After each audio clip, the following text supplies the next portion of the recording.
Buenas noches, queridos amigos, compañeros. Bienvenidos a la conferencia de prensa de Duna, parte 2. And I'm gonna switch in English for our Brazilian colleagues and our special guests. It is an honor to be here with you, my dear colleagues from America Latina, for this press conference. I gotta say, this movie is an epic event of art and love that happens once in a lifetime. But before we welcome our special guests, I have a few friendly reminders for all of you. Remember, no cell phones at all. Remember to return your press badge, the one that you have in your necks when the press conference is over. And remember that the embargo leaves at the first minute of February 6th. So in a couple of hours, feel free to post and to share with everybody what happened here. So now enjoy and work and also enjoy. So we're ready. Let's give a warm welcoming to the director of this breathtaking film, Denis Villeneuve. An applause. And also the amazing cast, Brolin, Zendaya, Timothée Chalamet, Florence Pugh, and Butler.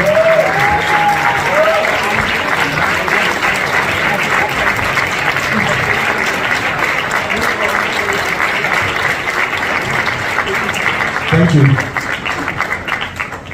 Thank you guys. Welcome to Mexico. Are you excited about starting the tour here in Mexico City? We are absolutely delighted and very happy, and yes, finally we will be able to share the movie with the world, and for the first time it will be in Mexico, and that's an honor and a privilege for us, isn't it? Un aplauso para nuestros invitados en lo que calentamos motores. Thank you guys for being here. It is an honor for me to be here talking to you. It is an amazing film. We got the chance to watch it earlier, so we're very excited to start talking to you.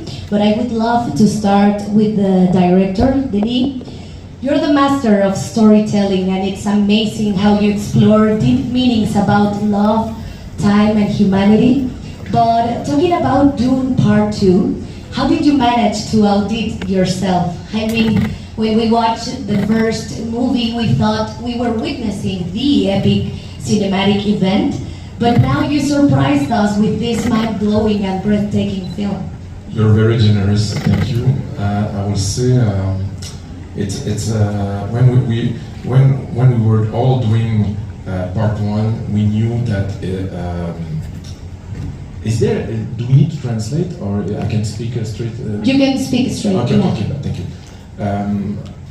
So I knew that the first part would be an introduction to a world, and that introduction would be like a kind of an appetizer. And I said that as I was we were doing the press for part 1, and I regret it, because to say that a movie of that scale and budget is just an appetizer, I was afraid of the studio reaction, but it was true. And for me, part 2 is the main course. It's really, frankly, I'm afraid to say, but I think it's the movie I was born to do.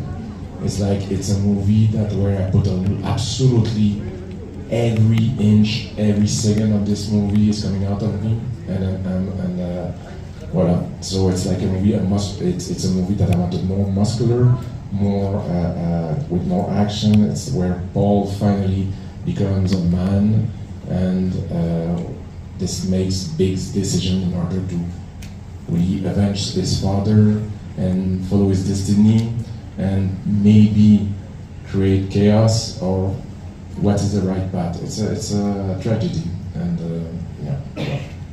Well, I gotta say, as I will mention, it is a cinematic event. I mean it. And my colleagues had a couple of questions for you guys too. But let's warm up with a question for Timothée, Zendaya, Josh. How does it feel back? Not Josh. Everybody can answer, but please. I don't know. Everything are under control right now. All right, now we can do it. Let's start with you. We have to choose our battles. We love you, Josh. We love you. But guys, I how love does you it feel? too. Te queremos mucho. It's we love you in Spanish. So, guys, how does it feel to be back in this amazing cinematic experience? I don't know who wants to answer first. Maybe Timothée? Well, for me, it's a dream come true. As Denis said, I feel like the first film is sort of laying the foundation for this film. I'm hugely proud to be up here. These are all people I admire deeply, genuinely. So I'm just enjoying every moment of this. This is, I'll be lucky, and I hope to be in more great movies, but I'll be lucky to be in a movie, you know, it's good ever again. It's amazing you started in Mexico City. I'm very happy to be in Mexico City, and thank you for having us.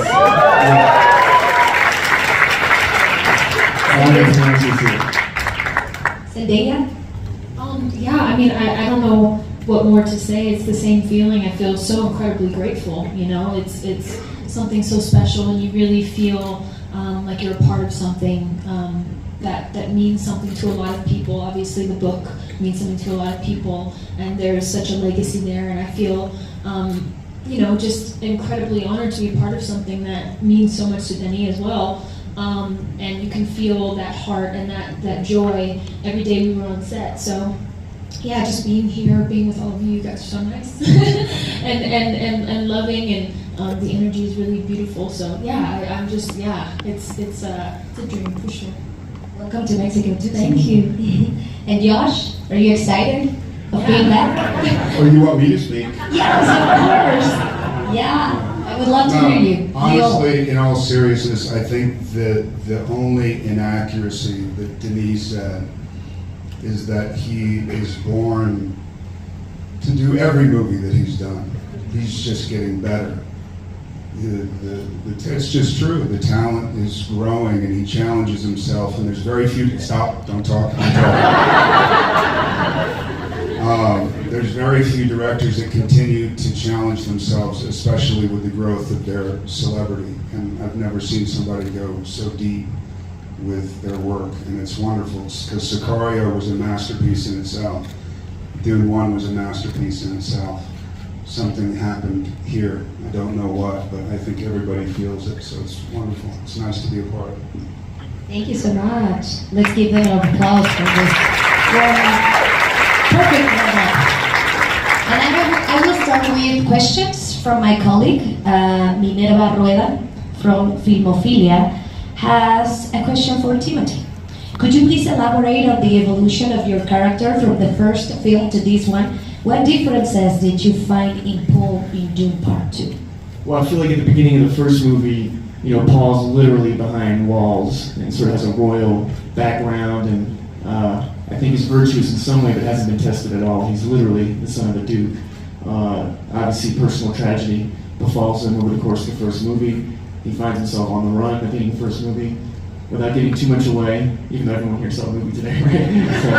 So, it's spoilers that happened. But I think by the end of this film, we see someone who's not only stepped into his manhood, into his adulthood, but is almost accepting a leadership position that he's very reluctant to. You know, is sort of wanting to embark on a different path to Chani, where he'd be taken as he was, and instead destiny calls him, and he can't refuse his destiny. Amazing, thank you, Timothée. And Zendaya, sorry for my bad pronunciation. Okay. I'm Mexican. She's used to it. I'm French Canadian. Well, Paola Ortiz from Estilo DF, we can finally know more about your character in this movie. How do you like, but what do you like the most about playing Chani? Oh, that's a big question. I would say, what do I like most about playing Chani? I think what I really appreciate that Denis brought forward with Chani in this iteration, I think, is really giving her strong convictions and a real strong sense of self. And I think for me, that was enjoyable as an actress because it made the whole love story much harder and more difficult, which means we had to earn it. And their love isn't given. It's something that they, you know, they have to work for. And she comes into it extremely guarded with a lot of pain surrounding what Paul really represents in her life. And so I think for me, it was exciting because I was like, oh, there's this internal, constant dialogue I think she's having with herself over whether or not she should allow this person in, and whether or not it is safe to love. And I don't know, so the love story was interesting to find with someone who is so intensely fierce and strong and guarded for good reason. Amazing. We love Jenny in this movie. And we have two special guests too. Two new characters that are here today, Florence and Austin. And we have a question from Lucy Duran, the Mujer Ejecutiva. So guys, how did you come to the project, and how was it to join this amazing cast? Ladies first. I came to the project after the first movie came out, obviously. I think we have a very unique position, which is that we got to fall in love with the movie as everybody else did, as the world did. We got to see not only just how incredible the story was and these characters were and this world was, but we also got to see just how important it then became to so many people. It was a phenomenon, like it literally was a ripple effect. So not only was there that going on, and then there's a conversation of a second movie, like the idea of being in a second movie was then basically like the best gift ever, because we knew what we were walking into, and we knew that it was very, very special that we were able to walk into it. I watched the first movie, and I remember chatting to my team and just gasping about it. It was just like, I haven't seen anything like it for such a long time. And basically all of us were pleading that if there was ever anything to do with the second, could I be a part of it? And then I had a wonderful coffee with Denis when I was in LA.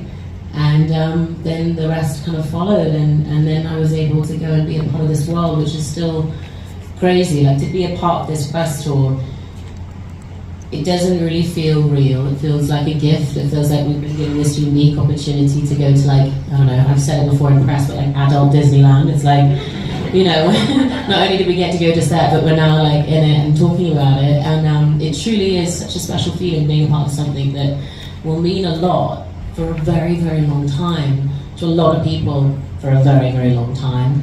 So yeah, I think I'm just like soaking all of this up and making sure I'm awake and I'm remembering it all. And it's really pretty fucking cool, actually. It is. And Austin? Yeah, I feel the exact same way as what Florence was just saying.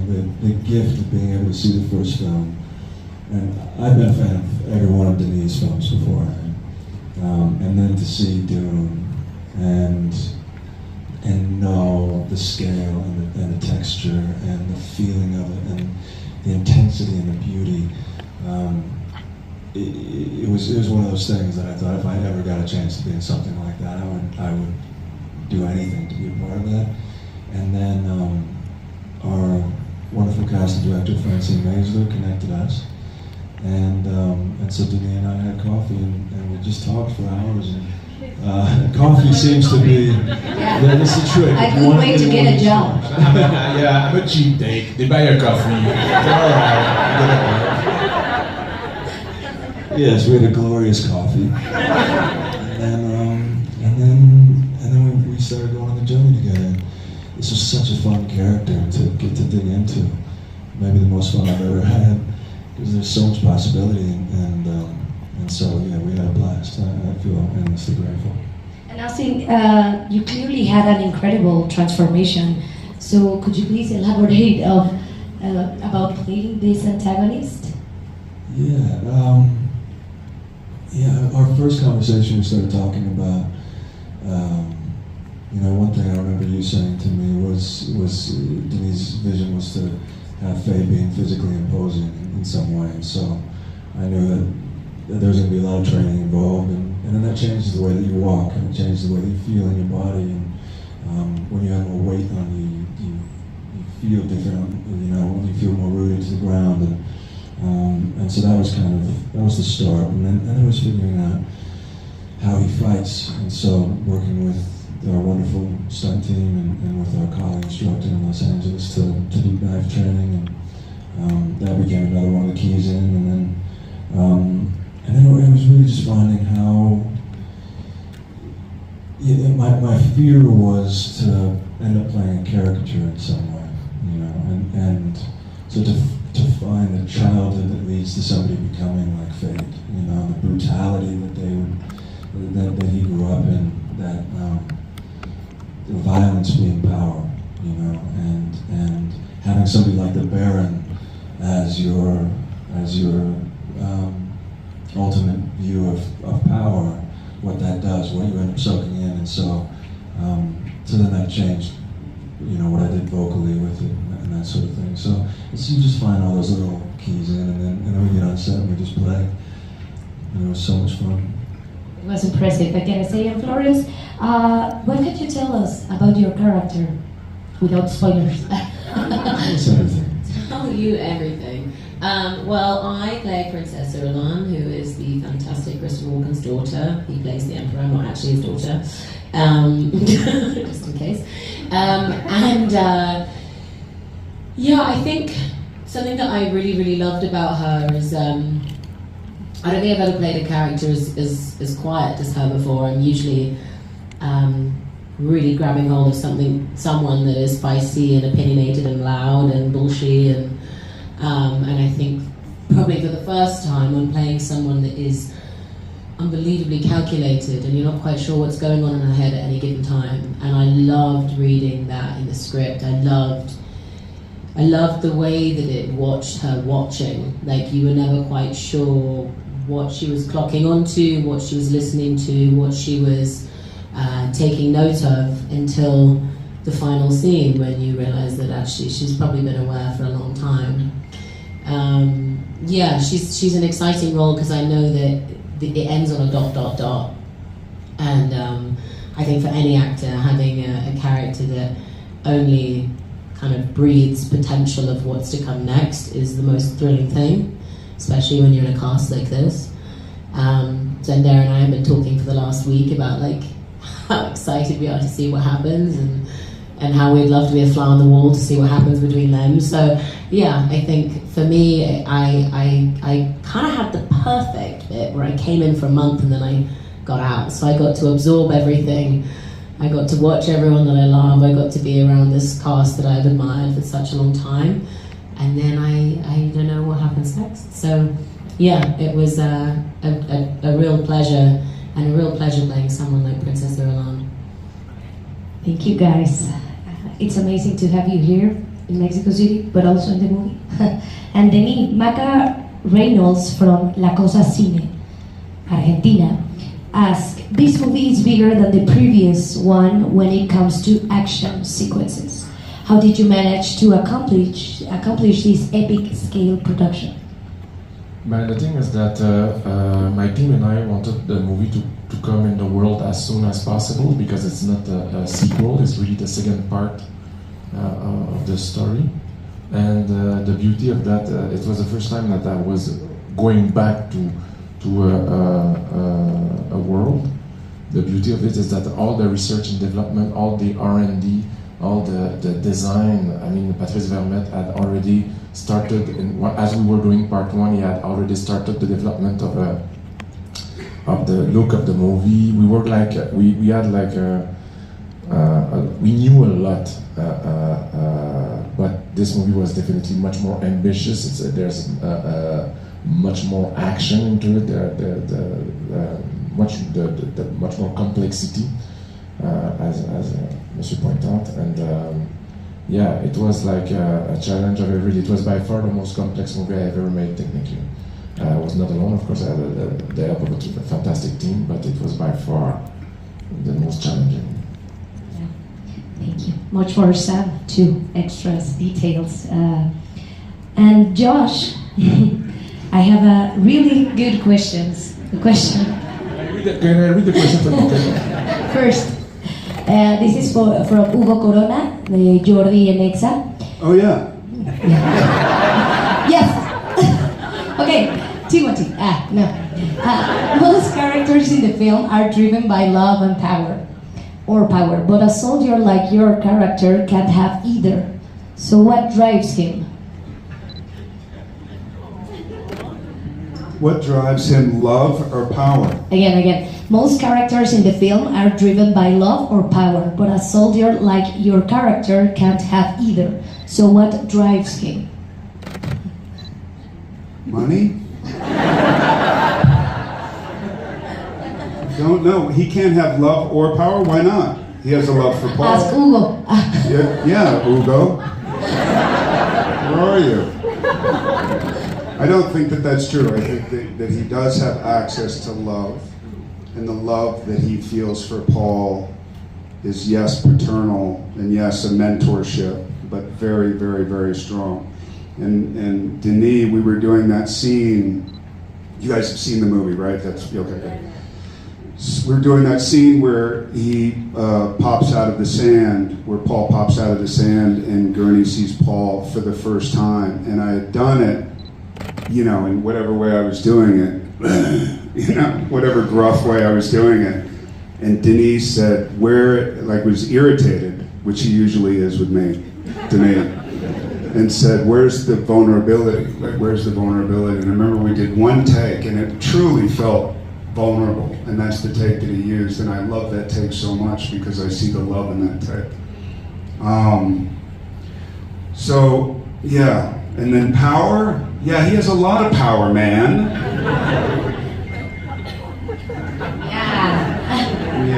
Physical power, not spiritual power, but physical power.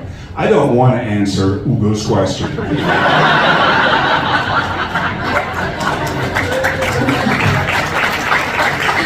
queremos, Hugo. No sé dónde estás, pero te queremos. Well, I have another one for you. I hope you like it, because it's my question. So Paul Atreides is the leader of the Fremen, but Denis Villeneuve was the leader on set. So how would you describe Denis as a leader of such a mind-blowing and breathtaking film? You like my question? Thank you very much. Yay! I mean, didn't I Do you want me to get out of the room? I do. I said, can you turn your chair around like I did? Like I had to. There's very few, oh man, I'll start crying if I do this. Oh, stop, man. There's very few filmmakers that show up when you have a love of film like I have. When you grow up and film is your friend, film is your teacher, film is your mentor. And then a director comes by once in a while. My father, mistakenly, as a horrible parent, took me at 11 years old to see Apocalypse Now, and it changed my life. He didn't know it was going to change my life. I think he was trying to destroy me at the time, but it changed my life.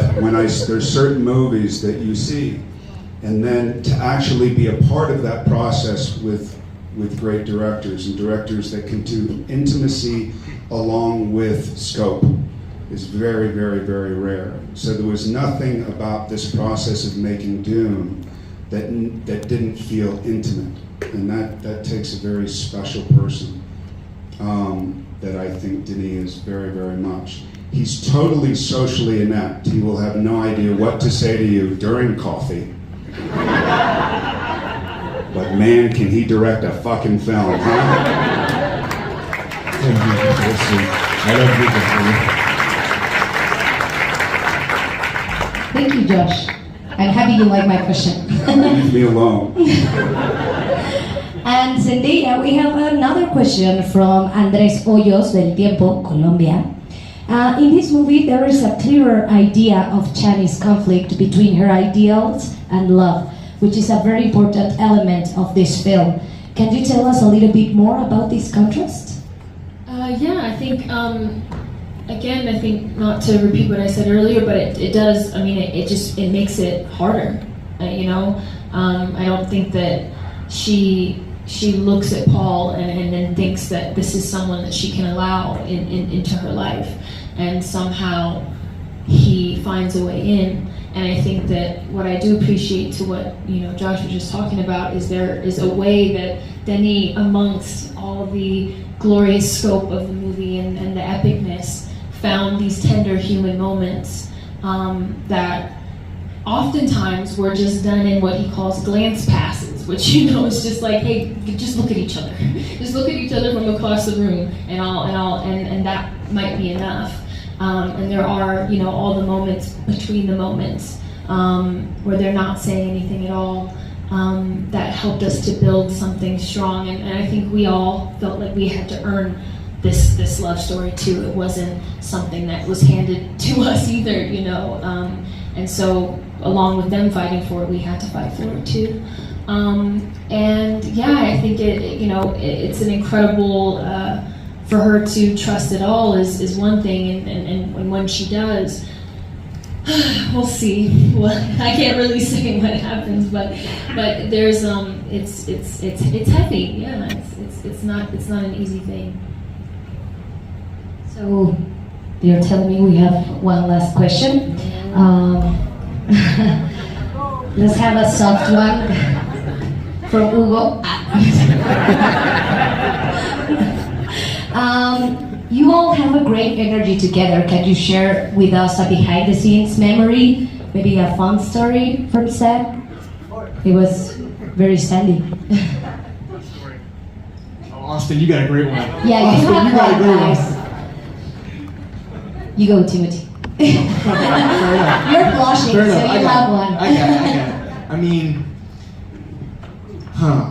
I mean, it's just, I can't tell the full story. I mean, there was, the schedule had it so there were a few nights that Austin, Zendaya, Florence, and I were actually together in Budapest, but there was one night they were actually all together, so we all went out to a Japanese restaurant together. We all kind of got to know each other, and I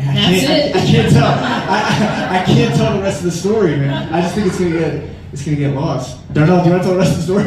No? Okay. Anyway, I'm sorry, that's the worst story ever. I apologize. We love it. We love it. We had a nice dinner together. Nice dinner. Yeah. There's a good moment between Florence and Austin, but anyway, I'll let them tell it. Come on, Austin. Florence has a great story. No, I can't. I'll get choked up instead. Okay. Anyway, point is we just like each other, and that's Yeah. we just like each other. We had a great time. We love working with each other, and we'll keep our stories to ourselves. Well, thank you guys so much for your time. I gotta say, we are very excited for the Mexican and Latinos audiences who are watching the film tomorrow in the fan event. You're gonna have a lot of fun too. So congratulations for the movie. And todos recuerden que se estrena el 29 de febrero. And you have to watch it on the biggest Who is Hugo? screen Is he here? ever. Is Hugo Hugo is here. Where is he? Hugo. You guys, He's virtual. He's on Zoom. Bye, Hugo. And remember to watch Dune Part 2 in the biggest screen you can, guys. So spread the word. I don't know if you want to say something, Denis, for the fans here in Mexico. Quickly, it's just that we made the second film just for the fans here. If ever they haven't seen the first movie, we did the second movie thinking about them. At the beginning of the movie, there's like a little, all the information we need to know. So we don't, it's better to have seen the first film, but if you have not seen it, you can still enjoy the part 2. That's what I will say. And I will say in the name of all of us, even Josh, that honestly we are very proud to be here. Thank you for... Oh, thank you, guys. Do anyone else wants to add something? Maybe something the audience has to know about Dune Part 2? No? I don't know if this movie's meant to be seen on the big screen. I think Denis could say it better, but this is a movie that shakes the theater, and we could not be more grateful to be here where the first movie got a lot of love. So thank you. Thank you, guys.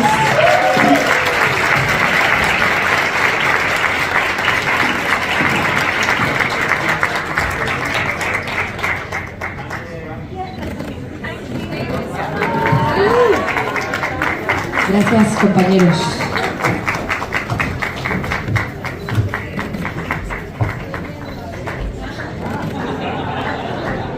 Adiós.